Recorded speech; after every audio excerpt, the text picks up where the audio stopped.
अस्सलाम वालेकुम। TCL sports lounge में खुश आमदीद। मैं हूं हैदर अजहर और मेरे साथ हैं हर दफ़ा की तरह दी एवर ग्लोइंग रेहानुल हक। आज हमारा जो शो होगा जी, देखिए जब हमने स्पोर्ट्स लाउंज शुरू किया था ना, तो मेरी, रेहान और हसन चीमा तीनों की नीयत ये थी कि हम कभी भी कोई अननेसेसरी कंट्रोवर्सी स्टर नहीं करेंगे, कोई भी हम इस टाइप की कॉन्वर्सेशन नहीं करेंगे जिससे बिला वजह लोग कहेंगे जी आपने जानबूझ के कंस्पिरेसी रेस करें या इस टाइप की बात करें या नेगेटिव तनकीद कर रहे हैं बराए तनकीद। लेकिन आज मुझे लग रहा है कि हमारा शो कुछ इतना धुआंधार होने लगा है कि कुछ पता नहीं आखिरी शो ही हो। तो आज जो हम बात करेंगे, हमारी बात होगी वर्ल्ड कप स्क्वाड पर। वर्ल्ड कप स्क्वाड पे बात करेंगे।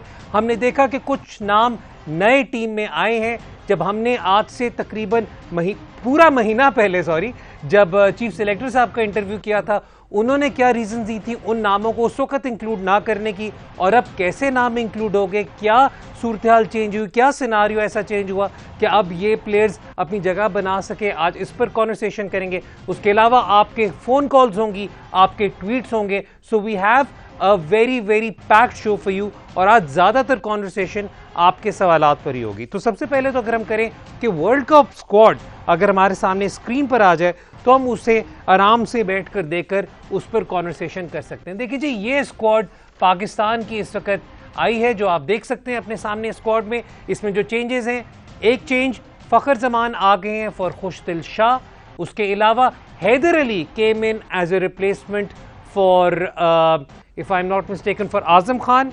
और जो तीसरी चेंज थी वो है Shoaib Malik coming in for Sohaib Maqsood. Hasnain की जगह कौन आया था? हसनैन की जगह भी तो एक बंदा आया था यार, सरफराज केम इन फॉर। देखिए इतनी चेंजेस हो चुकी हैं, आपने literally 4 out of 16, so 25% of your squad you changed a month after announcing it. So पहले तो let's jump straight into what Mohammad Wasim said a month अगो।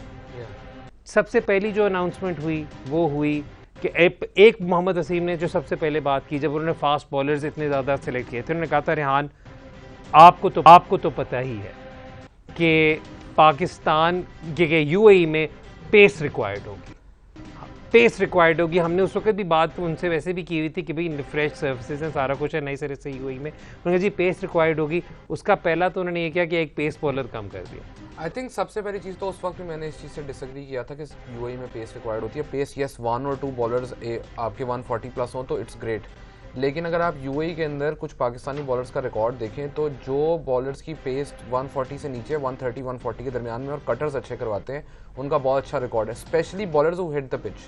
तो हमने बात की थी कि फ़हीम का यूएई में कितना अच्छा रिकॉर्ड है, वहाब का पीएसएल में कितना अच्छा रिकॉर्ड है। हमने उस वक्त तो सोहेल तनवीर की भी क्योंकि रवि रामपाल की सोहेल तनवीर जो है उनका रिकॉर्ड बहुत अच्छा है, रुमान रईस का रिकॉर्ड बहुत अच्छा है। यानी इस टाइप के जो बॉलर्स हैं उनका रिकॉर्ड काफ़ी अच्छा है in UAE conditions. I am not saying pick all of them, but मैं आपको ये कह रहा हूँ कि ये आर्ग्यूमेंट कि सिर्फ 140 प्लस बॉलर सक्सेसफुल रहता है यूएई के अंदर, ये थोड़ी इनकरेक्ट है। दूसरी चीज़ इसमें यह है कि मुझे अफसोस इस बात का होता है कि जब आप कोई टीम अनाउंस करते हैं और आप पहले अनाउंस करते हैं और फिर आप उसके बाद एक पूरी कैंपेन करते हैं कि this is going to be our team, फिर आप ये सोचे बगैर कि उन प्लेयर्स के फ्यूचर पे क्या होगा, पाकिस्तान क्रिकेट के फ्यूचर पे क्या होगा, जब आप उनको at the last minute drop कर रहे हैं। मुझे कोई इशू नहीं है जो नए प्लेयर स्क्वाड में आए हैं। आई थिंक जो चेंजेस हैं they make sense, but still जो आपने प्लेयर्स के साथ किया है कि आपने पहले उनको कहा कि there is no way we are going to drop you and then you drop them, that is setting the wrong precedents. और बार बार लोग बात करते हैं, उस इंटरव्यू में ही बोला गया, पाकिस्तान क्रिकेट में जब भी कोई आता है वो एक लफ्ज़ यूज़ करता है, फियरलेस क्रिकेट। फियरलेस का मतलब क्या है? Like literal meaning of fearless क्या है कि you have no fear. But अगर हर बंदे को इस चीज़ का आपने फियर डाला है कि भाई तुम शॉट मारे हो और आउट हो गए तो यू विल बी ड्रॉप्ड, तो that is not fearless, that is fearful cricket which we have seen from player जो पाकिस्तान टीम में सेलेक्ट हुए थे, क्योंकि आपने उनके जहन में पहले ही फियर डाल दिया था कि 10 अक्टूबर को चेंजेस हो सकते हैं, ये नेशनल T20 का बहुत ज़रूरी है। और फिर आपने उनकी परफॉर्मेंस देखी। फियरलेस तो तब होगा ना जब आप उनको कहोगे यार this is how we want to play at the World Cup, तुम हमारे प्लान्स का हिस्सा हो and this is how you play, we give you the free license. जो बात करने, मैं भी जो ये इस वाली बात से बिल्कुल अग्री करता हूँ। मुझे भी इशू चेंजेस का नहीं है। जो PR कैंपेन पूरा महीना पहले चली, इतनी बड़ी पीआर कैंपेन चली, चले ठीक है बड़े बड़े शोज पे तो आप जाते हैं, जब आप कहें ना हैदर और रेहान से बात करनी है तो वो तो फिर सोचा अल्लाह ही हाफिज है आपका कि पीआर कैंपेन किस लेवल पर हो रही है, but that put unnecessary spotlight on some of these players and I feel really really bad for the likes of Azam और खुशदिल और हसनैन, ठीक है, जो यंग लड़के जिन्हें आपने उस वक्त बैक किया और आपने बहुत बातें की उस वक्त उन्हें बैक करने की, बट देन आपने 4 मैचेस के 5 मैचेस की परफॉर्मेंसेस पे उन्हें ड्रॉप कर दिया। एक कॉलर है हमारे साथ साथ फ्रॉम लाहौर। अस्सलाम वालेकुम साथ, क्या हाल है आपका? जी अस्सलाम वालेकुम हैदर, अस्सलाम वालेकुम रेहान। मुझे ना आपसे पूछना था, वो क्रिकेट की तो चले बात होती रहती है, उस पर मुझे नॉलेज भी है, मैंने नॉलेज में इजाफा आप लोगों से करना था कि NFL की मैं बात करना चाहूँगा। आज से कुछ महीनों पहले मुझे पता लगा पाकिस्तान की बेसबॉल नंबर 23 है दुनिया में, तो मैंने कहा चलो देखते हैं बेसबॉल क्या होता है, तो वो देखा, बड़े मजे की गेम लगी। फिर आपने कहा कि हमने मुल्तान सुल्तान में स्ट्रेटेजी अडॉप्ट की जो NFL में होता है, फिर मैं NFL देखा, वो भी बड़ा मजा आया। लेकिन मैं चाहता हूँ मैं NFL का टूर्नामेंट अगर फॉलो करूँ तो क्रिकेट फुटबॉल तो बहुत आसान है, प्रीमियर लीग फॉलो करना है, क्रिकेट फॉलो करना, वो 32 टीमें हैं, फिर 16 एक वो कॉन्फ्रेंसेज में वो बटी हुई हैं, फिर उसके बाद डिवीजन है 4, तो डिवीजन के बाहर भी खेलते हैं, ये नहीं कि जैसे क्रिकेट या फुटबॉल में पूल होते हैं उसमें वो बाहर भी खेलते हैं। तो मैं थोड़ा सा इस बारे में चाहूँगा आप थोड़ा गाइड कर दें, थोड़ा उसके बारे में बता दें, NFL की टूर्नामेंट की, उस पर थोड़ी बात कर लें। Thank you Saad. Even though topic से बिल्कुल हट के, लेकिन मैं बिल्कुल बता देता हूँ, मैं तो सच्ची बात है मैं NFL में पढ़ा था क्योंकि मैं उस वक्त अमेरिका में पढ़ रहा था और वहाँ पर सुपर बोल is highlight of the year. तो सुपर बोल जो फाइनल होता है वो वहाँ से NFL मैंने फॉलो करनी शुरू की थी। मैं झूठ बोल रहा हूँ अगर मैं कहूँगा कि बहुत रेगुलरली फॉलो कर रहा था। मैं फिलाडेल्फिया में था, वहाँ पे क्या नाम है ईगल्स को फॉलो करते करते ये होता था कि जब उनका बड़ा मैच हो रहा होता था तो लोगों को पता होता था तो जाके स्टेडियम में देख लिया, वो वाला काम था। लेकिन ज़्यादा उसकी हाइप सुपर बोल के वक्त ही बनती है दुनिया भर में। बिल्कुल सुपर बोल के वक्त बनती है, या March madness. So basically American sports की अगर आप बात करें तो पाकिस्तान में जो चीज़ क्लिक की थी वो बास्केटबॉल क्लिक की थी। NFL जो है अगर आपने NFL देखनी, मेरे अमेरिकन स्पोर्ट्स में जो मुझे सबसे अच्छी चीज़ लगती है ये कि अगर आप नहीं भी फॉलो करते हो और आपको बिल्कुल आइडिया नहीं कि स्पोर्ट कैसे खेली जाती है, आप उनका डिजिटल मीडिया कंटेंट उठाकर देखें, आप उनका ब्रॉडकास्ट कंटेंट उठाकर देखें। जो जिस जनरेशन को वो टारगेट करें उसके लिए करें। वो ये नहीं कह रहे कि आजकल प्लेयर जो हैं वो सोशल मीडिया पे बहुत रहते हैं या टिकटॉक बैन कर देना चाहिए या फलानी चीज़ बैन कर देनी चाहिए, ऐसी कोई बातें नहीं होती। वो actually using those platform for the good of the game. ठीक होगी जी। नहीं लेकिन आप स्ट्रीमिंग कर सकते हैं यार, अनफॉर्चुनेटली इस वक्त आपका स्ट्रीमिंग बहुत कमाल कवरेज है, अगर आप उस पे देखना चाहते हैं स्ट्रीमिंग आप कर सकते हैं उसकी। वो दूसरा आई डोंट नो अगर पाकिस्तान के अंदर वो है, NFL पास भी होता है, NFL पास आप खरीद सकते हैं। अच्छा, राना आफ्ताब हैं फ्रॉम कराची। अस्सलाम वालेकुम आफ्ताब साहब। वालेकुम सलाम जनाब, मेरा सवाल ये है कि क्या इस दफा हमारी टीम इंडिया के खिलाफ जो पाकिस्तान की एक तारीख रही है वर्ल्ड कप में, क्या उसको तब्दील करने की सलाहियत रखती है? बिल्कुल रखती है जी आफ्ताब साहब। मेरे नज़दीक तो देखें, मैं इस वक्त जो अब शो करने लगा हूँ होगा तो वो धुआंधार और वो होने लगा है ज़्यादा ऑन द सिलेक्शंस। लेकिन अगर मैं आपसे बिल्कुल डीप डाउन बात करूँ ना तो पाकिस्तान में इन चेंजेस से पहले भी और इन चेंजेस के बाद भी मेरे नज़दीक पाकिस्तान की स्क्वाड इतनी मुनासिब है कि वो किसी को भी UAE में हरा सकती है। की थिंग इज़ कि UAE की कंडीशंस और सारा कुछ। Rehan, I personally think Pakistan can actually beat India this time. अगर आप ऑन पेपर लाइनअप्स देखें और कंडीशंस को टेक इनटू अकाउंट करें तो जो आपकी 3 बेस्ट टीम्स इन UAE होनी चाहिए वो होनी चाहिए India, Pakistan, West Indies. Yes. This is how the order should go currently. और जो जिस तरह की पिचेस हैं वहाँ पर, जिस तरह की आपके पास रिसोर्सेज हैं, तो I won't be surprised if Pakistan finally beats India. देखें, लॉ ऑफ प्रोबेबिलिटी है, कभी तो टूटेगा, ये नहीं हो सकता कि हमेशा ही रहेगा, ठीक है। तो but the unfortunate thing is कि मैंने खुद एक ट्वीट की थी जिसमें मैंने कहा था जब न्यूजीलैंड का टूर कैंसिल हुआ था कि Pakistan is going to win the World Cup, but that was out of emotion and everything. पर अभी इतना प्रेशर प्लेयर्स पे डाल दिया गया हुआ है इंडिया मैच का कि अगर आप जीत गए तो आपको ब्लैंक चेक मिलेगा, अगर ये हो गया तो ये हो जाएगा। On the other hand India के ऊपर ऐसा कोई प्रेशर नहीं है, तो दे विल बी, वो जो आप फियरलेस कह रहे हैं ना, वो आप फियरलेस खेल रहे होंगे। आपको बहुत फियर होगा कि अगर हार गए तो क्या होगा, एक दफ़ा फिर हार जाएंगे, हमें वो ब्लैंक चेक नहीं मिलेगा, ब्लैंक चेक जाएगा, हमें ये मसले होंगे वो मसले होंगे। अगर आपने फियरलेस क्रिकेट खिलानी है तो at least make them feel less before the match instead of piling all this pressure on them. Danish from Karachi. अस्सलाम वालेकुम दानिश। हेलो अस्सलाम वालेकुम। रेहान भाई पूछे रेहान भाई को आवाज़ आ रही है। रेहान भाई और अतहर भाई, मेरा आप दोनों से ये सवाल है कि देखें, हम अगर हमने ओपन करवाना है बाबर और रिजवान से, तो हमारा नॉर्मल जो उनका डे जाएगा, नॉर्मल अगर डे गया है उनका, तो they are going to play around 8 to 10 over. normally, and our score is going to be around 70 to 80 की रेंज पे हमारा स्कोर होगा। और फिर हमने शोएब मलिक को भी अपने स्क्वाड में रखा है, तो हम उसको भी खिलाएंगे। फिर और 6 आई थिंक 6 पे आसिफ खेलेगा। तो मेरा क्वेश्चन आपसे ये है कि हमने जो है अपना स्क्वाड बिल्कुल चेंज किया है। फ्रॉम 5 हमने खुशदिल को रखा था वहाँ पे, अब उसकी जगह हमने फखर को तो स्क्वाड में रखा है, लेकिन हमारे पास अभी हमने नेशनल T20 में देखा है कि नवाज भी बहुत अच्छा कर रहा था ऊपर जाके।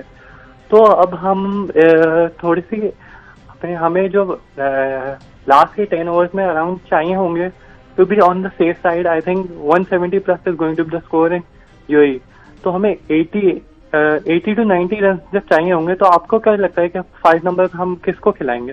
Thank you so much Danish for your question. Danish, हमने आपके इस क्वेश्चन पे इनफैक्ट अपने शो में हमेशा बहुत लंबी कॉन्वर्सेशन की है कि जब आपके बाबर और रिजवान ओपन कर रहे होंगे और 8 से 10 ओवर खेलेंगे, आपने तो 8 ओवरों में 80 रन कर दिए थे। हमने कहा था 10 ओवरों तक भी 80 रन होगा तो आपके मिडिल ऑर्डर पर बहुत ज़्यादा प्रेशर है।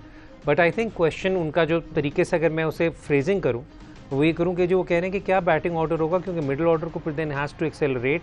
फखर खेलेंगे तो किस पे खेलेंगे, मलिक खेलेंगे तो किस पे खेलेंगे, so on and so fourth. Batting order and Nawaz was doing reasonably well middle order में, वही लेफ्ट हैंड बैटिंग ऑर्डर। आई थिंक एक T20 क्रिकेट में बैटिंग ऑर्डर का कॉन्सेप्ट जो है वो अगर आप फ्लेक्सिबल होना चाहिए, देखते हैं या कुछ देखते हैं तो वो बिल्कुल फ्लेक्सिबल होता है। आप वेस्ट इंडीज़ की टीम की बात करते हैं, उनका फ्लेक्सिबल ऑर्डर नहीं था। तो वेस्ट इंडीज़ 2016 में उन्होंने तकरीबन नंबर 4 नंबर 5 के ऊपर कोई 3 डिफरेंट प्लेयर खेले थे 6 मैचों के अंदर। तो यानी एक प्लेयर को 2 मैच मिल रहे थे ऑन एवरेज, और वो चेंज करी जा रहे थे। Same players were being shifted from 3, 4, 5 depending on the situation. It depends कि एंट्री पॉइंट क्या है। एंट्री पॉइंट का क्या मतलब है कि अगर एक प्लेयर बेस्ट सूटेड है 10 से 15 ओवर खेलने के दरमियान, तो अगर वो आपके 3 आउट हुए हैं तो 5वें नंबर पे वो ठीक है। लेकिन अगर आपके ओपनर 10 ओवर खेल गए हैं, तो जो बंदा 10 से 15 ओवर के दरमियान में उसका बेस्ट एवरेज और स्ट्राइक रेट है, तो आप उसको उस नंबर पे प्रमोट कर देंगे, वो नंबर 3 ऑटोमेटिकली बन जाएगा मैचअप्स देखकर। ऑफ कोर्स, ठीक है। फिर आप ये देखते हैं कि लेफ्ट आर्म स्पिनर बॉलिंग करा रहा है, लेग स्पिनर बॉलिंग करा रहा है। अगर वो बॉलिंग करवा रहे हैं तो इमीडिएटली आपको अपना नवाज, इमाद, इनमें से कोई यूज़ करना चाहिए।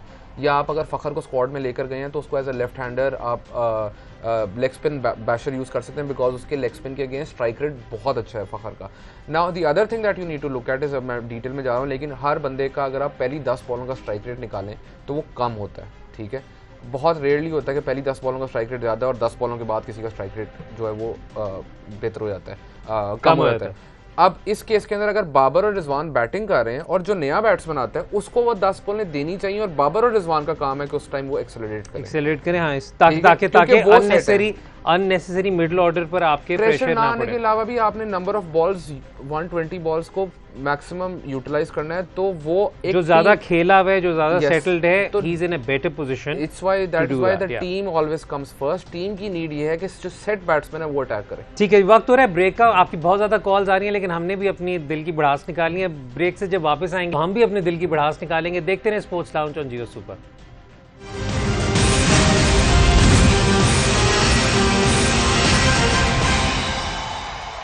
Welcome back to sports lounge on Jio Super. हम बात कर रहे थे पाकिस्तान की वर्ल्ड कप स्क्वाड की। आपके सवालात भी आने शुरू हुए, but let's go back to that wonderful interview that we did with the chief selector a month ago. अच्छा रेहान, उसके अंदर अभी हमने एक बात तो पेस वाली तो एक चीज़ हमने एड्रेस कर दी।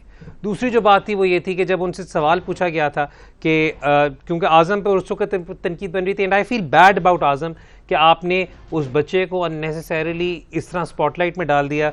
आई नो कुछ स्टैट्स भी चल रहे हैं, कुछ के उनका क्या स्ट्राइक रेट है against spin and he second only to Pollard. वो आपको हर नंबर को कॉन्टेक्स्ट में देखना पड़ता है। I am not taking anything away from Azam, लेकिन वो वाली बात है ना कि कई जगहों पर आपको इंटरप्रिटेशन नंबर्स की करनी पड़ती है। लेकिन सवाल ये कि आपने जिस रोल के लिए उसे उठाया था, जब आपने कैटेगोरिकली बात की थी तो वसीम ने हमें ये कहा था कि आप हमें खुद बता दें कि 5, 6, 7 चले 5 को भी छोड़ें क्योंकि he categorically wanted to rule Sarfaraz out. 6, 7 पे कोई कीपर बता दें, जिस पे जवाब में हमने कहा था कि मिडिल ऑर्डर में आप सरफराज को लाकर टेल को कर सकते हैं। लेकिन now they went back completely on that decision. दूसरी बात, शोएब मलिक की इंक्लूजन हुई। शोएब मलिक पे उन्होंने कैटेगोरिकली कहा। उन्होंने शोएब मलिक पे क्या कहा? उन्होंने कहा कि जी देखें, शोएब मलिक से मेरी बात हुई है, शोएब मलिक ने कहा कि वो 3-4 वाले नंबर पे ही खेल सकते हैं और वो सिर्फ हफीज़ के रोल में ही रिप्लेसमेंट के तौर पर आ सकते हैं, तो वो रोल नहीं प्ले कर सकते जो रोल हम देख रहे हैं। हफीज भी टीम में है, आपने शुएब की मकसूद टॉप ऑर्डर में, हैदर अली भी ले ली, तो फिर शुएब मलिक अगर आए हैं तो क्या चीज़ ऐसी चेंज हुई है which has suddenly thrown everything haywire? So मेरे ये किस किस्म के क्वेश्चन हैं कि why has there been inconsistency as far as this is सबसे concerned? पहली चीज तो ये, जब मैं वैसे ये भी डिस्क्लेमर देता चलो, मैं पहले दिन से कहता हूँ कि Shoaib Malik should have been in the squad. देखिए मैं दोबारा ये डिस्क्लेमर देने की जरूरत नहीं, आई थिंक एवरीवन नोज के इस शो के ऊपर हमने डिस्कस किया, हमें किसी प्लेयर के स्क्वाड में आने से कोई इशू नहीं है, हमें जो प्लेयर्स जा रहे हैं we just feel bad for them and overall strategy of the team needs to be looked at, ठीक है। And the uncertainty over these players is what bugs me. मुझे जो इशू है वो ये है कि जब ये स्क्वाड अनाउंस हुई थी तो तब सारी न्यूज़ ये आ रही थी कि कप्तान इस स्क्वाड से कन्विंस नहीं है। मैंने आपको तब भी कहा था कि अगर कप्तान को शुएब मलिक या सरफराज चाहिए तो वो टीम में आएंगे। अभी हो क्या रहा है कि ये टीम किसने सेलेक्ट की है, फाइनल चेंजेस किसने किए हैं, is it the chairman involve, it's the chief selector, it's the captain, who is making all these decisions. अभी आपको ऐसा ये देख के लग रहा है कि ये बाबर आजम की जो ओरिजिनली बाबर आजम जो टीम चाहते थे ज़्यादातर वही टीम बनी है, ठीक है। विच मीन्स के there is added pressure on Babar as well कि अगर वर्ल्ड कप में ये टीम नहीं परफॉर्म करती तो बहुत क्लियरली ये कह दिया जाएगा कि जी हमने तो बाबर ने जो कहा था वो टीम सेलेक्ट कर ली। But that's the point of having a chief selector, that's the point of having a selection committee के आप बैठते हैं, आप कैप्टन के साथ बैठ के एक स्ट्रैटेजी बनाते हैं, आप कंसल्टेशन करते हैं, और उस स्ट्रैटेजी में जो फिट होता है, डजंट मैटर उसकी इंडिविजुअली क्या परफॉर्मेंस, अगर आपकी टीम के अंदर वो फिट होता है तो वो बंदा खेलना चाहिए। आपने आजम की बात की, मैं इंटरेस्टिंगली मैं नेशनल T20 कप के कुछ स्टैट्स निकाल रहा था और सीइंग के utilization of Azam still is great against spin, yes he is, but उसकी यूटिलाइजेशन अगेंस्ट स्पिन उस तरह नहीं हुई, ठीक है। तो बेसिकली आपने उसको यूटिलाइज करना है अपनी टीम के बेस्ट पॉसिबल परफॉर्मेंस के लिए। तो जिधर आपको लगता है कि eight which entry point is best suited तो आपने उसको उधर बैटिंग करने भेजना है। एंड इट्स अनफॉर्चुनेट कि अभी भी we gone back to everything that we believed in, जो आपने fearless की बात की, अब आप वापस उधर चले गए हैं। I have no issues with that, but at least stick to one narrative, stick to one narrative. और मुझे जो बात है ना वो ये है कि एक तो इनकंसिस्टेंसी, दूसरी बात ये है कि आपने या तो तब कप्तान को कंसल्ट नहीं किया था या अब चीफ सेलेक्टर कंसल्ट नहीं हुआ। So it has happened, one of these two things has happened. और हमें ज्वाइन किया जी कॉलर ने मुदस्सिर फ्रॉम इस्लामाबाद। अस्सलाम वालेकुम मुदस्सिर। मुदस्सिर अस्सलाम वालेकुम। जी वालेकुम सलाम। जी मुदस्सिर जी बहुत शुक्रिया। मेरा आपसे क्वेश्चन ये था कि अभी जो नया स्क्वाड सेलेक्ट हुआ है, कंसिडरिंग कि इतना फ्लेक्सिबल नहीं है, तो who do you see at Pakistan first choice number 3, 4 and 5, considering कि आपके बाबर और रिजवान ओपनिंग करेंगे। एंड सेकंड पार्ट ये है कि जो हमारे नंबर 3, 4 एंड 5 होंगे उनमें फ्लेक्सिबल पोजीशन हम कौन से बैटर को देंगे, जो इन पे आएंगे उनमें फ्लेक्सिबल पोजीशन हम किसको अवॉर्ड कर सकते हैं, क्योंकि हफीज भी आपके टॉप ऑर्डर में आना चाहते हैं और मलिक भी टॉप ऑर्डर पे आना चाहते हैं, तो फिर आपको वो फ्लेक्सिबल पोजीशन का रोल किसको देना चाहेंगे? Mudassir very good question, very good question. मेरे नज़दीक तो पता है जो आपके पास अभी भी लड़कियां, आप इनके साथ भी फ्लेक्सिबल हो सकते हैं, क्योंकि शुएब मलिक का तो आई थिंक मैंने एक जगह ये भी पढ़ा था कि 1 से लेकर 10 तक हर जगह पे वो खेल चुके हैं। लेकिन मेरे नज़दीक रेहान, मेरे नज़दीक इस वक्त जो होगा, अगर आपने फ़खर को लिया है for Khushdil, he will probably bat at 3। I am not sure, मतलब आई ऑनेस्टली थिंक इन्होंने 3 पर या हैदर अली या फ़खर, इनमें से एक विल प्ले। मेरा वही क्वेश्चन है, अगर आप नंबर्स के ऊपर क्योंकि और कोई लेफ्ट हैंडर उसके अलावा सिर्फ आपके फिर ऑलराउंडर्स रह तो जाते मैं हैं वही ना। बात कर रहा हूँ कि अगर आप मुझे एक बात बताएं, अगर आप अपनी रिसोर्सेज को यूटिलाइज ही नहीं कर रहे, उसको आप यूज़ नहीं कर रहे, तो वो आपकी गलती है। आपके पास हैं रिसोर्सेज। अगर आपको लगता है किसी दूसरी टीम के पास मिडल ओवर्स एनफोर्सर है जो 140 पे गेंद कराता है, तो आप शादाब को ऊपर के भेज देंगे। अगर आपको लगता है लेग स्पिनर बॉलिंग कर रहा है तो आप नवाज को ऊपर भेज देंगे। अगर नवाज जल्दी आउट हो जाते हैं तो लेफ्ट राइट कॉम्बो रखने के लिए आप इमाद को भेज सकते हैं। आप फखर, पाकिस्तान की स्क्वाड में इतने ऑप्शंस हैं, अगर सही यूटिलाइज किया जाए तो there is no reason Pakistan semifinal में नहीं पहुंच सकता। I agree with that one. ठीक है, अगर आप इन रिसोर्सेज को नहीं सही यूज करते, वो आपकी गलती है। आपके पास रिसोर्सेज हैं, it is as simple as that. ठीक हो गया। अच्छा, यहाँ पर जो आपका क्वेश्चन था उससे मुझे फिर मौका मिला, क्योंकि हमारे पास काफ़ी ज़्यादा जी आज ट्वीट्स भी आए हुए हैं आपके, तो थोड़ा सा ज़रा ट्वीट्स वगैरह को भी शो का हिस्सा बना लेते हैं। So let's just have a couple of tweets on the World cup squad, या जो क्वेरीज वगैरह आई थी, ताकि हम साथ साथ, क्योंकि आई नो यूजली मैं आखिरी सेगमेंट रखता हूँ, लेकिन आज क्योंकि बहुत ज़्यादा आपके सवाल थे तो let's have the first tweet. Sahi साहब, अब्दुल रहमान साही साहब, वो पूछ रहे हैं जी फ़खर का बहुत बुरा रिकॉर्ड है यूएई में और वो ऑफ स्पिनर्स के खिलाफ स्ट्रगल करते हैं मेहदी हसन मिराज, नबी और मुजीब की तरह। आपको नहीं लगता कि Sharjeel is a better option than Fakhar and there is no role of Sarfaraz? It would have been better to pick either Khushdil और Dhani in his place in 15। I think एक रिजर्व कीपर तो आपको शायद रखना ही पड़ता है टीम में। नहीं, और वैसे भी बट मिडिल ऑर्डर के लिए सरफराज प्रॉब्ली है। 150 लोग आपके मिडिल ऑर्डर के लिए आप लेके गए हैं। The thing about Fakhar is के आप यूएई के अंदर आप फ़खर के रिकॉर्ड की बात करें, मैं बार बार वही बात करूंगा कि फ़खर को जिस पोजीशन के लिए पिक किया है वो पोजीशन ये है कि वो लेग स्पिनर को अटैक करेगा, ठीक है, और लेग स्पिनर के अगेंस्ट उसका बहुत अच्छा रिकॉर्ड है। इवन इन यूएई उसका अच्छा रिकॉर्ड है लेग स्पिनर। लेकिन doesn't he take time to settle in before he launches into an attack on that depends on कि वो किस पॉइंट ऑफ द इनिंग्स पे आ रहा है, and that also depends on कौन बॉलिंग कर रहा है। तो अगर आपने वो टाइम लेते भी हैं तो मैनेजमेंट का काम है उनको आप फील्डलेस कहना है तो आप उसको कहेंगे यार लेग स्पिनर आएगा, तुमने उसको मारना है और तुम्हें हम ड्रॉप नहीं करेंगे। अच्छा, मुझे आपका एक सवाल का हिस्सा शर्जील का भी था। शर्जील से रिलेटेड जब हम ट्विटर पे स्पेसेस भी कर रहे हैं तो बहुत ज़्यादा सवाल होते हैं, तो यूजुअली कई दफ़ा बंदा कहता है पॉलिटिकली करेक्ट हो रहा होता है कि यार अच्छा इस वजह से शायद नहीं है, इस वजह से शायद नहीं है। तो मैं अगर सिर्फ परफॉर्मेंस पे बात करूँ तो पिछले 2 सालों में सिवाय इस नेशनल T20 के शर्जील की परफॉर्मेंसेज उतनी कंसिस्टेंट नहीं है। उन्होंने yes I know has scored 3 centuries, लेकिन उसके अलावा उनकी performances were all over the place. Power play की भी हम कॉन्वर्सेशन कर चुके हुए हैं कि Sharjeel takes his time in the power play के नंबर खैर बाकियों के भी कोई इतने ज़बरदस्त नहीं थे। तो एक तो ये हो गया। दूसरी बात ये, I believe there is now, अब तो काफ़ी हद तक पॉलिसी अनाउंस हुई है इनडायरेक्टली अनऑफिशियली कि if you have a pass तो फिर आपको नहीं करे। एनीवे, ज़ुहैब ने हमें ज्वाइन किया है। अस्सलाम वालेकुम ज़ुहैब। जी वालेकुम सलाम हैदर रिहान। सवाल मेरा, अभी वर्ल्ड कप की बात चल रही है, मैं ज़रा PSL से मुतल्लिक पूछना चाहूँगा। ये एक अनऑफिशियल सी खबर है कि शायद अब ऑक्शन यूज़ होगी ड्राफ्ट की जगह, तो इससे मुतल्लिक मैं चाहता हूँ कि आप कुछ बताइए, क्योंकि ड्राफ्ट का ये फ़ायदा होता था कि उसमें सब कुछ बैलेंस होता था। ऑक्शन में हम उतने तो पैसे नहीं अब खर्च करेंगे जितने के इंडिया वाले 1-1 मिलियन 1.5 मिलियन खर्च करते हैं प्लेयर पे।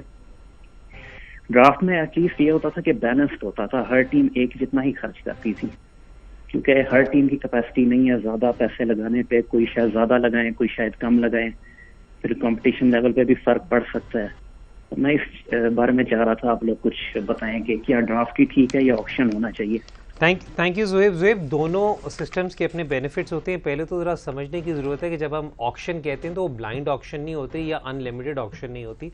उसके अंदर भी ऑक्शन में कई जगहों पर आपने कैप सेट की होती हैं, तो आप with in a cap he spend करते हैं।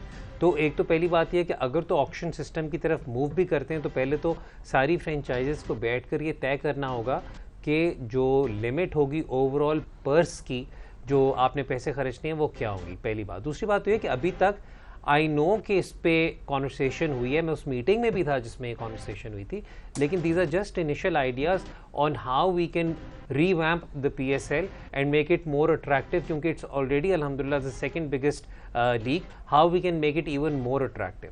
लेकिन जो आपने बात की, आपने बिल्कुल सही कहा कि आपको क्या नाम है, ड्राफ्ट में काफ़ी हद तक इक्वल फिटिंग मिलती है, लेकिन ऑक्शन में भी आप फिर ये सोचें कि ऑक्शन में फिर जो टीम जिस प्लेयर को जितने पैसों पे वैल्यू करती है उतने पैसों पे फिर वो उस पर स्पेंड भी करते हैं। तो I mean it both have their pros and cons. Draft becomes, I think draft की planning becomes a little more straight forward. आपको पता होता है कि आपकी बारी कौन सी है, तो आपने कौन सी बारी पे आपको कौन सा प्लेयर तो डेफिनेटली मिल रहा है। ऑक्शन में you have to then also see कि आपने किस पे कितना ऑक्शन। देखें, दोनों के अपने बेनिफिट्स हैं। ऑक्शन की अगर आप बात करें तो जो आपने बात की, मैं सिंपल एग्जांपल देता हूं कि अगर फॉर एग्जांपल 5 लाख किसी टीम का पर्स है, उन्होंने 4 लाख का एक प्लेयर खरीद लिया और बाकी उनके पास 1 लाख बचा, तो that is something that they need to look at. It both concepts are interesting, but it depends on where Pakistan wants to go in the future for the PSL, and time will tell, as you said कि ये अभी initial ideas हैं and अभी तो काफी चीजों, अभी तो और चीजों पे एग्रीमेंट रहता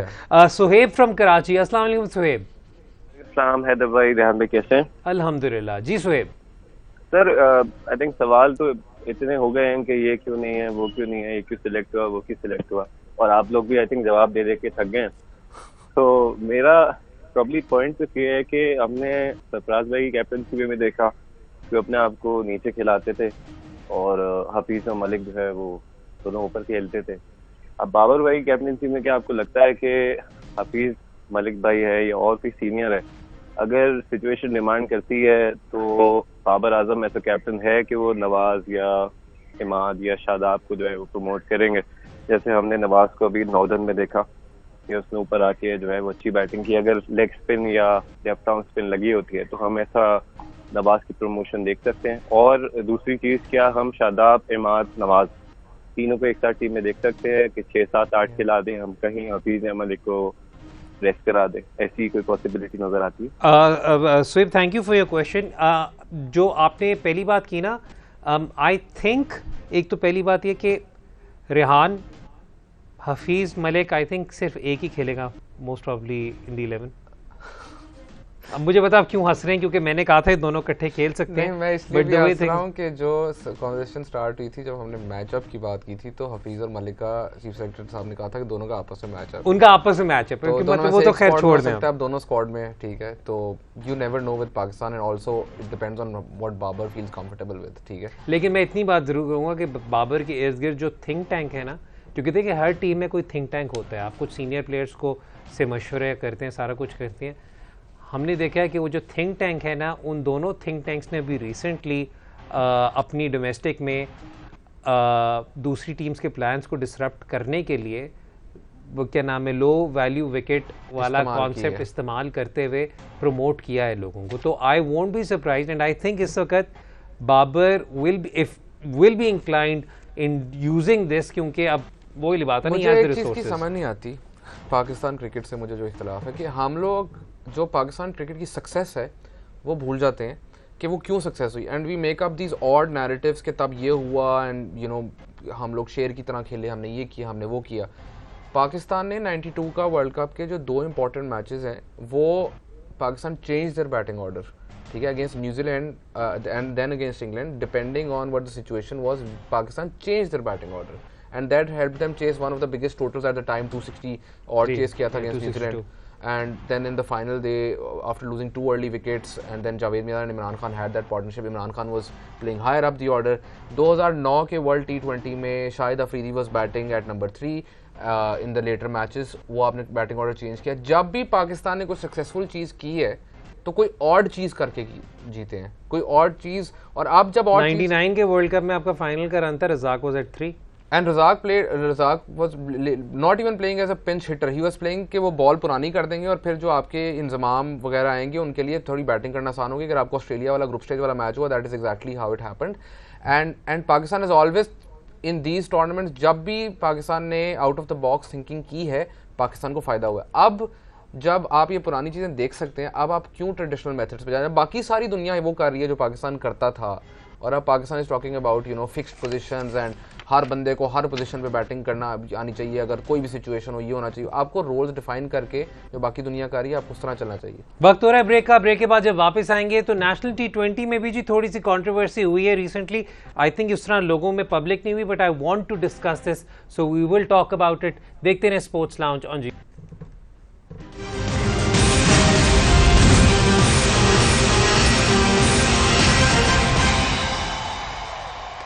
welcome back to sports lounge on Jio Super. हम अपने पिछले दोनों सेगमेंट्स में पाकिस्तान की वर्ल्ड कप स्क्वाड पे बात कर रहे थे, आपकी कॉल्स आ रही थी, हम आपके बहुत मशकूर हैं कि आपने कॉल इन करके अपने सवालात हमसे पूछे। थोड़ा सा नेशनल T20 पे भी हम बात कर लेते हैं, क्योंकि नेशनल T20 में जहां पॉजिटिव्स है आए, हमें बहुत दिलचस्प बैटिंग देखने को मिली, बहुत अच्छी बॉलिंग देखने को मिली, फील्डिंग का स्टैंडर्ड थोड़ा सा पाकिस्तानी स्टैंडर्ड के मुताबिक ही रहा, और ब्रॉडकास्टिंग बहुत ज़बरदस्त थी, and I am really happy कि जो नेशनल T20 थी उस it got the coverage that it deserve. लेकिन उसके अंदर कुछ इश्यूज चले आ रहे हैं जो हमने कुछ अर्सा पहले अपने एक शो में हाईलाइट किए थे, जब हमने कहा था कि कुछ खिलाड़ियों को बगैर उनकी मर्जी के ट्रेड कर दिया गया। हमने इस टाइप की बात भी की, हमने कुछ एक दो और कंट्रोवर्सीज भी हमें बीच में पता चली। हम पहले तो बात नहीं कर रहे थे, लेकिन आज मुझे लगता है कि क्योंकि आज ग्रुप स्टेजेस सारी मुकम्मल हो रही हैं, तो आज कुछ बातों पे कॉन्वर्सेशन करने की ज़रूरत है। जो हमारी डोमेस्टिक टीम्स हैं उसके अंदर हमें इत्ला आई है, and I can say it on good authority, कि एक दो टीमों में इन्फ्लुएंस हुआ है of their either their boards और देयर स्पॉन्सर्स।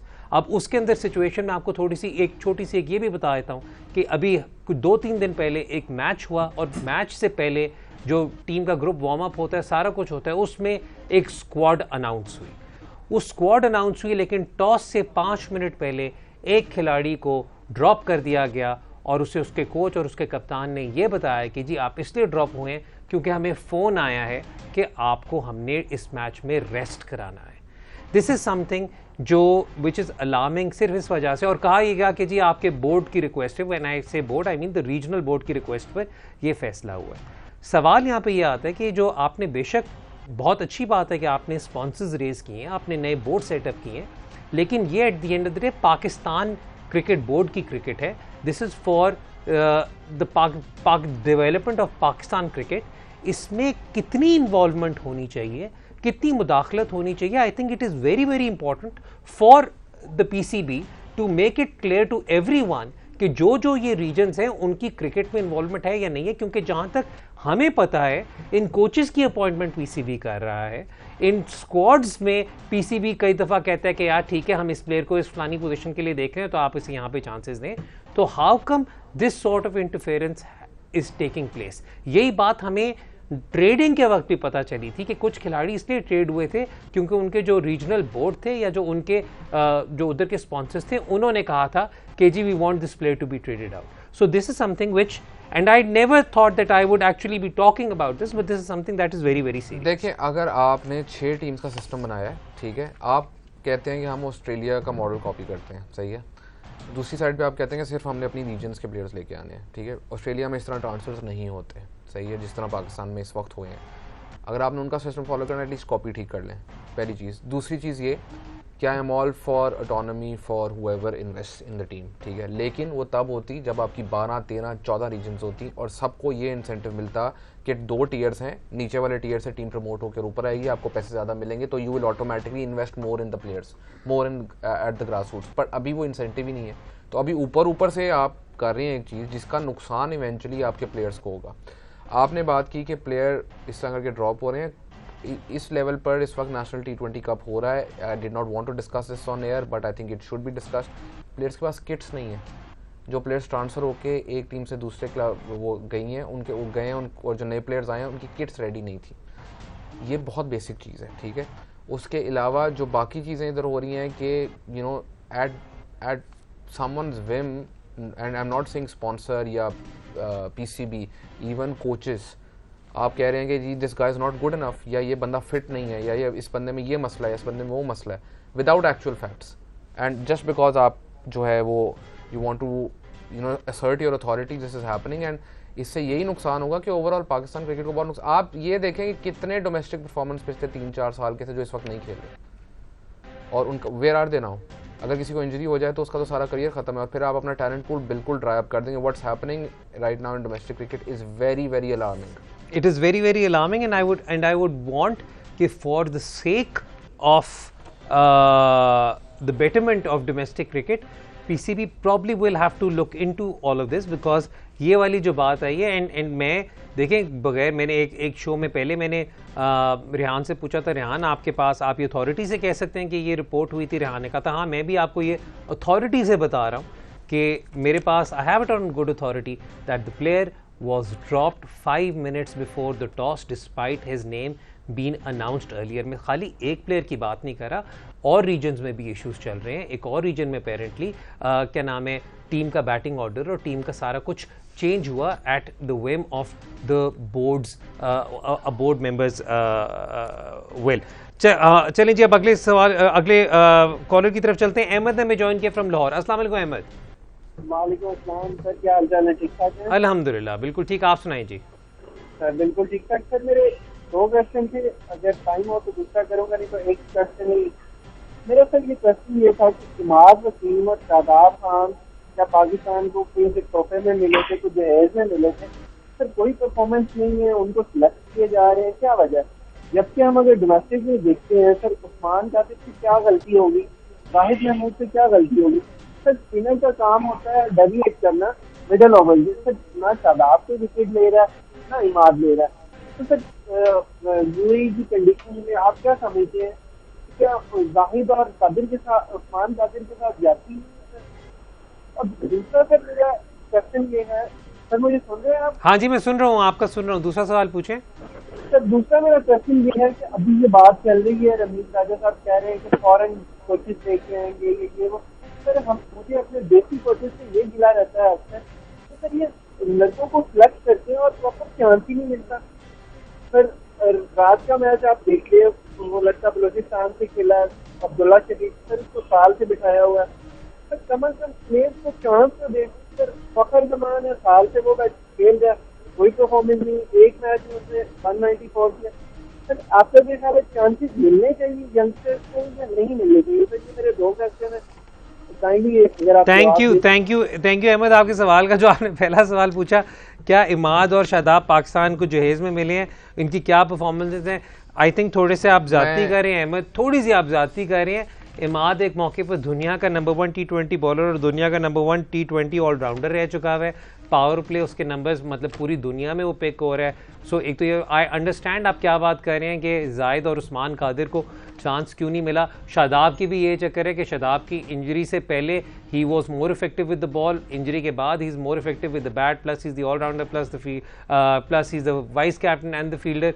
तो आई थिंक ओवरऑल पैकेज की बात करते हैं, क्योंकि देखें जब आप एक स्क्वाड बनाते हैं, जाहिद और उस्मान को टीम में लाने का मतलब ये है कि आप ऑटोमेटिकली अपनी टेल शुरू कर रहे हैं 8 नंबर आप पर। अपनी फील्डिंग के साथ जाती है, आप अपनी फील्ड पे कॉम्प्रोमाइज़ कर रहे हैं। देखें हम लोगों के लिए, क्योंकि अब ये हम लोग क्योंकि फ्रेंचाइजेस में पहले तो हम लोगों के लिए भी बड़ा आसान होता था कहना कि यार एक्स क्यों नहीं सिलेक्ट हुआ ओवर वाई, ये क्यों नहीं हुआ। आपको ये समझने की ज़रूरत है for any of these spinners to play you need to make it up with the bat somehow with an all-rounder who can manage that. वो unfortunately यही 3 इस वक्त आपके हैं जो कर सकते हैं, या बहुत वो तो फ़हीम इज़ probably 1%, लेकिन T20 में फ़हीम की बैटिंग की परफॉर्मेंस इतनी ज़बरदस्त नहीं रही। सबको ये रियलाइज़ करनी चाहिए कि आपने बात की, इन्होंने बात की कि प्लेयर्स को चांसेस नहीं मिलते, ठीक है। अगर किसी प्लेयर ने परफॉर्म किया है उसके ऊपर बैड पैच आएगा, ठीक है। कोई दुनिया में प्लेयर नहीं जिसके ऊपर बैड पैच नहीं आया। इवन विराट कोहली की टेस्ट में आप फॉर्म देखे बैड पैच आया, doesn't mean they will drop him, ठीक है।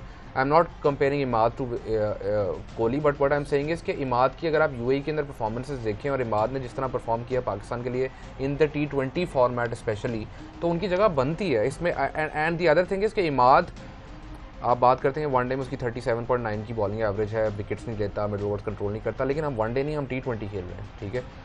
दी अदर थिंग इज़ कि इस T20 के अंदर सबसे अच्छी बॉलिंग इकॉनमी जो है वो इमाद वसीम की रही है। 2019 से लेके अब तक जब से डोमेस्टिक स्ट्रक्चर चेंज हुआ है, सबसे ज़्यादा विकेट शादाब खान ने लिए हैं आपके डोमेस्टिक स्ट्रक्चर के अंदर भी।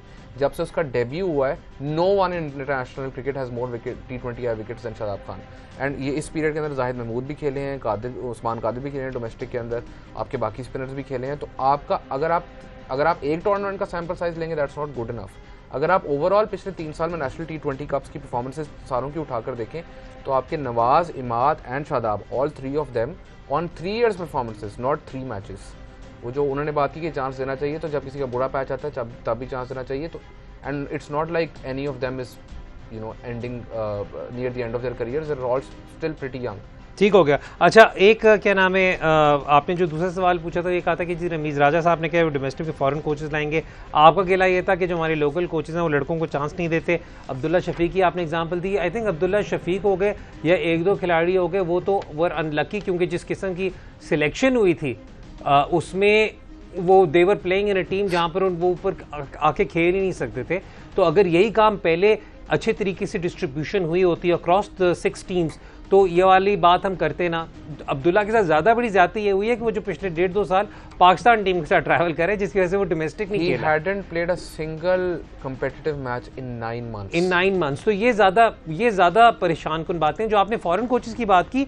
देखिए रमीज़ राजा साहब आए हैं और वो बहुत अच्छी बातें कर रहे हैं कि किस तरीके से वो रीवैम्प करेंगे। फॉरेन कोचेस का भी सुनने को तो बहुत अच्छा लगता है, लेकिन मेरा सिर्फ एक दरख्वास्त ये है कि अभी सीज़न स्टार्ट हुआ है, आप अगर अभी के सारे डोमेस्टिक कोचेस को कर देंगे भाई तुम लोग फारे हो अगले साल, तो वो बेचारे, अब पहले तो प्लेयर्स की हम बात कर रहे थे, कोचेस भी इनसिक्योर होंगे यहाँ पर, ठीक है। तो यहाँ पर ये वाली चीज़ प्रॉब्लम, अभी तो सीजन स्टार्ट हुआ, अभी तो आपके 4 डे रहती है, आपका वनडे कप रहता है। आप किस तरह लेके आएंगे फॉरेन कोचेस? आपको पता है कि पिछले 3 साल से, अगर आप कह रहे हैं कि मैं पहले बात की थी प्लेयर्स की पे नहीं बढ़ी, 1 लाख रुपया सारे प्लेयर्स की पे बढ़ गई, आपको पता है किसी स्टाफ मेंबर नहीं, लेकिन वो apparently Dev raised they've raised No, they haven't yet. they've raised no, they've gotten pledges from a number They've of gotten companies. pledges, but actual pay increase अभी तक किसी स्टाफ मेंबर में नहीं आया. नहीं, लेकिन वो पीसीबी को प्लेज आए हैं डोमेस्टिक में पैसे आने के लिए. मैं I ये कह get रहा हूं. that कि प्लेज आए हैं, बट आई एम सेइंग कि 3 साल के अंदर जो आपके करंट लोग काम कर रहे हैं, अगर आप उनको ही पैसे नहीं दे रहे और उनकी पे इंक्रीज नहीं कर रहे और आप कह रहे हैं कि जिन्होंने प्लेजेस आ गई हैं, तो एटलीस्ट जो आपके जिन्होंने 3 साल सर्व किया उनको कोई रिवॉर्ड तो मिलना चाहिए. एब्सोल्युटली. वक्त हो रहा है जी ब्रेक का. ब्रेक के बाद जब वापस आएंगे तो आपके ट्वीट्स को शो का हिस्सा बनाएंगे. देखते रहें sports lounge on Jio super.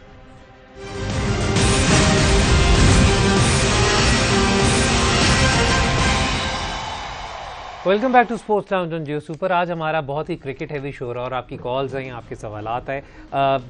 एक दो स्पोर्ट्स के बारे में मैं जल्दी से हेडलाइंस बताता चलूँ.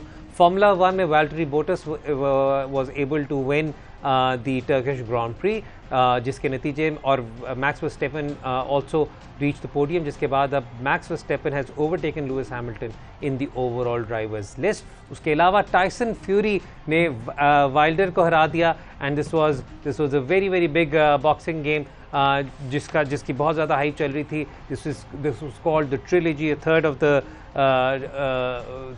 Third fight of the series. और उसके अलावा जो एक बड़ी बात ही हुई थी कि इस इंटरनेशनल वीक में यूरोपियन नेशंस लीग हुई, जिसके बाद कल रात को एक बहुत ही ज़बरदस्त फाइनल देखने को हमें मिला, जिसके बाद France manage to defeat Spain in the final 2-1. और the highlight of the match was easily Karim Benzema's goal. ये बात अलग है कि एम्बापे ने भी गोल किया, लेकिन मेरे नज़दीक Hugo Lloris was absolutely phenomenal last night. So ये मैं जल्दी से हेडलाइंस आपको सिर्फ इसलिए दे रहा हूँ क्योंकि अब आपके ट्वीट्स फिर क्रिकेट पर हैं, तो आपके ट्वीट्स की तरफ चलते हैं. Let's take the next tweet. जो है वो ये है, काशिफ साहब कह रहे हैं हमारे चीफ सिलेक्टर और कप्तान ने इफ्तिखार अहमद की परफॉर्मेंस को नोटिस नहीं किया, ना नेशनल T20 कप में ना PSL में. Wasn't it harsh. He is performing in white ball for long. He was dropped for no reason. Also we all know how good he is against fast bowlers and after all he is an allrounder. देखिए इफ्तिखार, मैंने तो ऐसे पिछले show में कहा था कि मुझे लगता है इफ्तिखार आ जाएगा. आपने तो 150 प्लेयर सेलेक्ट करा. I honestly think Iftikhar because वो ऑफ स्पिन करवाते हैं और बिकॉज जो हम बार बार वो मैचअप्स की बात करते हैं डेथ ओवर्स में, इफ्तिखार का record is unbelievably good. He should be in consideration. ज़्यादा इस पर मैं कमेंट नहीं करूँगा क्योंकि वो मेरी टीम में खेलते हैं, but I think he should be in consideration. His record speaks for himself. I don't think किसी और को ज़रूरत है बात करने की. उनकी consistent performance speak for themselves. ठीक है जी, अगले सवाल की तरफ चलते हैं. Let's take the next question. कुछ सवाल ऐसे होते हैं जिनका मैं तो खुद कोशिश ही नहीं करता. Ahmed Hussain, a piece on Tariq Saeed भाई and overall broadcast production of national T20. Overall national T20 की ब्रॉडकास्ट पे तो मैंने बात कर दी, लेकिन मेरा जी अब इस वक्त ज़िंदगी का एम ये है कि मैं एक आंसरिंग मशीन ख़रीदूँ या मैं आंसरिंग मशीन एक एक्टिवेट करूँ अपने फ़ोन पर और तारिक भाई की आवाज़ में मैं उसमें मैसेज रिकॉर्ड करवाऊँ और वो मैं प्ले करके खुद ब खुद अपने आप को ही फ़ोन करके बार बार रिकॉर्डिंग कराऊँ. That is how much I love this man's voice and I am so glad कि देखें कुछ अरसा पहले तारिक सईद साहब ने ये नेशनल ये जो डोमेस्टिक के इवेंट्स से इन पर टेलीविज़न पर कवरेज करनी कम कर दी थी. आई एम सो ग्लैड कि पिछले हमने 2 सालों में देखा कि डोमेस्टिक में नेशनल T20 में भी, पाकिस्तान कप में भी, कायद आज़म ट्रॉफी में भी, और सबसे बड़ी बात ये PSL में भी तारिक सईद साहब वापस आए हैं. So I am huge fan. One thing on Tariq Saeed is के अक्सर you know we come in this field and you know जब हम नए आए थे तो आपको कुछ लोग सपोर्ट करते हैं and encourage you. Tariq Saeed is one of those guys for me. Because he doesn't have a single mean bone in his body. None. वो आपकी एक्चुअली में अगर आप उनसे कोई सवाल पूछेंगे वो आपकी हेल्प करेंगे, वो आपको हर जगह गाइड करेंगे और कोई मैलिस के बगैर गाइड करेंगे. And that is one thing that's always stood out for me कि he is such a nice human being. और दूसरी चीज़ मैं सबको ये बताना चाहता हूँ कि तारिक भाई की ये जो आप डिलीवरी देखते हैं इसके पीछे इतनी मेहनत है. वो he spends hours and hours doing research before every match कि कौन सा प्लेयर कहाँ से आया है. वो कॉल्स करके पूछते हैं कि कहाँ से आए हो, कहाँ क्रिकेट खेले हो, सब कुछ. ही डिग्स अप स्टैट्स, वो सब कुछ करके आते हैं. And then he has this phrases in his mind जो कि उनकी डिलीवरी सो गुड कि उनको पता है किस वक्त मैंने कौन सा फ्रेज यूज़ करना है. आई मीन वो जो दर्जी वाला फ्रेज, आई थिंक इट्स दर्जी वाला होता है. मेरा तो हमेशा फेवरेट वही है, अकल की देवी मातम करते हो. हाँ. मेरा तो सबसे ज़्यादा फेवरेट वही है. सो तारिक सईद साहब आपको सलूट है हमारी तरफ से. अगले सवाल की तरफ चलते हैं. Let's take the next question जी. Cricket realities, please discuss that previous Pakistan 15 was more of a flexible matchup based batting order. Chances to send in Nawaz Ahmad were more, but this 15 looks less favouring to that. Is it still possible with Hafiz, Malik, Saifi, Haider in 15 now? If yes, then how share your tactics? ये हमने already address कर दिया है. कि किसी individual के लिए नहीं आप खेल रहे, आप टीम के लिए खेल रहे हैं. Hafeez and Malik are very good at the death. अगर आपको जरूरत पड़ती है तो आप उनको कहें कि आप नीचे खेलें, and it's for the team. ठीक हो गया. अगले सवाल की तरफ चलते हैं. मैं जिस चाह रहा हूँ कि आज ज़्यादा से ज़्यादा सवाल हो चले. Why was dropping Azam Khan and filling your middle order with anchors a right decision? And would you play Hafiz, Malik both in 11 considering that we have Babar and Rizwan at the top? If yes, how? अच्छा, आजम का case बड़ा curious इसलिए कि जब आजम select हुए थे तब तनकीद थी, जब बेचारे ड्रॉप हुए तब तनकीद हो रही है. लेकिन मेरे नज़दीक ये था कि the thought or the principle behind selecting Azam was perfectly sound. Yes. It was perfectly good. Yes. और आपको एक प्रोग्रेसिव अप्रोच नज़र आई थी. लगा था कि एक प्रोग्रेसिव तरीके से जा रहे हैं. Filling up with your anchors Hafeez, Malik, Sarfaraz, 3 अब आपके आ गए इस टाइप के. मतलब आई वुड इवन पुट आपको को दुनिया में कोई T20 टीम नहीं है जो टॉप 6 में 5 एंकर खिलाएगी. हाँ, तो मतलब आपके या तो आप मलिक और हफीज से बात करेंगे, you will not play as anchors. आपको this is your new role, and आप इतनी क्रिकेट खेल चुके हैं कि आप ये न्यू रोल ले सकते हैं, एंड आई एम श्योर वो दोनों ले सकते हैं. बिकॉज आप मलिक को अगर PSL में ज़ल्मी के लिए देखें इस साल, मलिक बहुत डिफरेंट खेले हैं जिस तरह वो पहले खेलते थे उससे. He can do that. Hafeez is unbelievable in the death overs. ठीक है, अगर वो and he can do that as well. तो again it comes back to the point कि आपकी जो टीम है उसकी क्या रिक्वायरमेंट है, उसके मुताबिक आपने रोल देना है. अगर आप सीनियर्स लेके आए तो सीनियर्स को कहें कि आपको ये पोजीशंस फिल करनी पड़ेंगी. ठीक हो गया. अगला सवाल. Let's take the next question. Criticism आ रही है फिलैंडर पर कि he is younger than some members of the squad, और हमने देखा कि नगल्समैन बायन के लिए भी यही हम देख रहे हैं. तो क्या does it affect players in reality? Please discuss the player psychology behind this as you guys might have been part of such squad. हमारे पास युवान बोता थे, आपके पास भी युवान बोता थे, रुमान रईस स्टिल प्लेइंग, रुमान रईस जो अभी तक खेल रहे हैं और सारा कुछ कर रहे हैं. आई डोंट थिंक इतना बड़ा इशू होता है ये. आई थिंक एक्चुअली कुछ जगहों पर होता है, डिपेंड करता है, लेकिन मतलब depend on the person as well. I think मैं आपको एक और चीज़ बताता हूँ कि जो आपके 90s के क्रिकेटर्स हैं ना, और काफ़ी क्रिकेटर्स जो आप कोचिंग करते हैं, उन्होंने कभी T20 क्रिकेट खेली ही नहीं थी. उनको T20 एक्सपीरियंस उस तरह नहीं है, तो एंड उनको T20 स्किल सेट्स का नहीं पता. फॉर एग्जांपल अगर आप late 90s, middle 90s and early 2000 में किसी को यॉर्कर करवाएंगे तो ज़्यादा से ज़्यादा क्या करेगा, आपको रोक देगा. आप T20 क्रिकेट की वजह से अगर आप वो यॉर्कर मारा है तो वो लैप शॉट मार देगा, आपको रैंप मार देगा, एंड AB डिविलियर्स को 360 डिग्री के ऊपर हर जगह छक्का मार लेगा. And lot of batsman do that, they actually like playing yorkers. यानी अगर आप देखें attempted yorkers go for a lot of runs. अगर 100% एग्जीक्यूटेड ना हो, और 100% एग्जीक्यूट हर दफ़ा मशीन भी नहीं कर सकती because batsman move around in their crease. ठीक हो गया. तो आई मीन लास्ट ट्वीट ले लेते हैं. लास्ट ट्वीट ले लेते हैं जी. Let's have our last tweet जी. Let's have the last tweet. Haroon पूछ रहे हैं, start analysing team strengths weaknesses then predict possible favourite semifinalist, start for team Pakistan and ideal 11 against India and New Zealand. Haroon साहब, मौका मिला अगले शोज़ में तो हम ये ज़रूर करेंगे. इस वक्त I will also take this opportunity to say कि there might some other commitments might come up for both Rehan and myself, जिसकी वजह से शायद हमें थोड़े अरसे के लिए इस शो को ब्रेक पे डालना पड़े. आपको पता है स्पोर्ट्स लाउंज की ब्यूटी ही है कि हम लोग 2 महीने फिर उसके बाद हम 4 महीने छुट्टी करते हैं. तो लेकिन ये है कि कोशिश ये करेंगे कि हम ज़रूर इस टाइप के लिए आपके लिए कंटेंट करें. लेकिन ये था हमारा आज का शो. आपको कैसा लगा? आज 4 सेमीफाइनलिस्ट तो बता दें अपने. 4 सेमीफाइनलिस्ट मैं अपने बता दूं यार. आई स्टिल थिंक क्या नाम है, waste Indies will be one of the semifinalist. हालांकि मुझे बहुत जूते पड़े हैं ट्विटर पर जब मैंने कहा, उन्होंने कहा जी मिडल ईस्ट में उनके बंदे स्पिन नहीं खेल सकते, ये नहीं कर सकते, वो नहीं कर सकते. I honestly think West Indies will be one of the semifinalist. Pakistan is going to be the second semifinalist. India would be my third semifinalist. Is the fourth semifinalist जिसमें I am very very keen and interested in seeing what happens. I think England might. I think for me it's simple. अगर आप squad strengths देखें, और जो लोग कह रहे हैं कि जी वेस्ट इंडीज स्पिन नहीं खेल सकता, जितनी बॉल CPL वगैरह में स्पिन होती है ना इस दफ़ा तो ठीक है, और जितनी मुश्किल वो पिचेस हैं, this doesn't even come close. And उनके को 1.5 करोड़ लेफ्ट हैंडर्स हैं, तो उनको आप लेग स्पिन कराएंगे या लेफ्ट आर्म स्पिन कराएंगे तो they can pretty much handle it. And the other thing is for me it's pretty simple कि अगर ऑन पेपर देखा जाए तो India, Pakistan, West Indies, England. Same as yours. Same. We great minds, man. We love each other so much. Rehan, thank you so much for your time. आपको हमारा show कैसा लगा? आज जरा थोड़ा सा हमने अनफिल्टर्ड शो किया है। आई होप आपको अच्छा लगा हो। अपनी फीडबैक हमें ज़रूर दीजिएगा। अगली दफ़ा तक के लिए हैदर अज़हर को इजाज़त दें। खुदा हाफ़िज़।